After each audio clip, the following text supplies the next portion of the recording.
Hello, मैं रितेश शर्मा। मैं बना रहा हूँ अंग्रेजी को आसान। उसी चीज को आगे बढ़ाते हुए हम सीख रहे हैं अंग्रेजी के कुछ इंपॉर्टेंट वर्ड्स और ग्रामर। देखिए, ये लिखा है आपके सामने इंस्टेड ऑफ। सबसे पहले तो इसको पढ़ना सीखिए आप।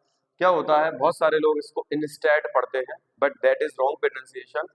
इसका सही प्रोनाउंसिएशन या इसका सही उच्चारण होता है इंस्टेड ऑफ। इसका हिंदी अर्थ होता है के बजाय। अब आप इसको पढ़ना सीख चुके हैं, तो देखिए पहले पढ़िए आप इंस्टेड ऑफ, और इसका हिंदी अर्थ होता है के बजाय। अब हम सीखते हैं कि इसका इस्तेमाल कैसे करा जाता है, इसको अंग्रेजी में कैसे उपयोग में लाया जाता है। जब आपको दो विकल्पों में से एक विकल्प चुनना है, तब आप इसका प्रयोग कर सकते हैं। जैसे आप बोलो मैं चाय नहीं कॉफी पीऊंगा, तो आप बोल सकते हैं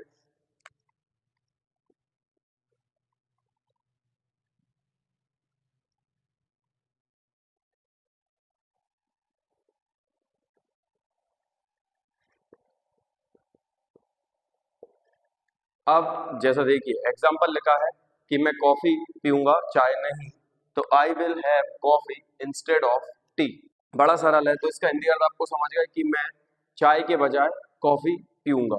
ऐसे ही आप कुछ भी बोल सकते हैं, जैसे कि अगर आपको बोलना है कि मेरी जगह तुम जा सकते हो, तो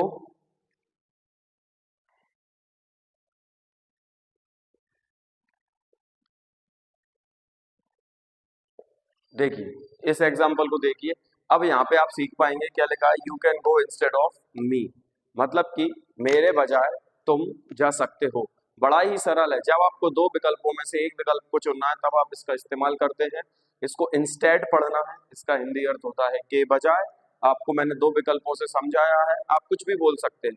और जैसा कि एक प्रपोजिशनल फ्रेज है, अगर वर्ब आ रही है तो आप वर्ब भी लगा सकते हैं। जैसे कि एक और एग्जाम्पल देखिए।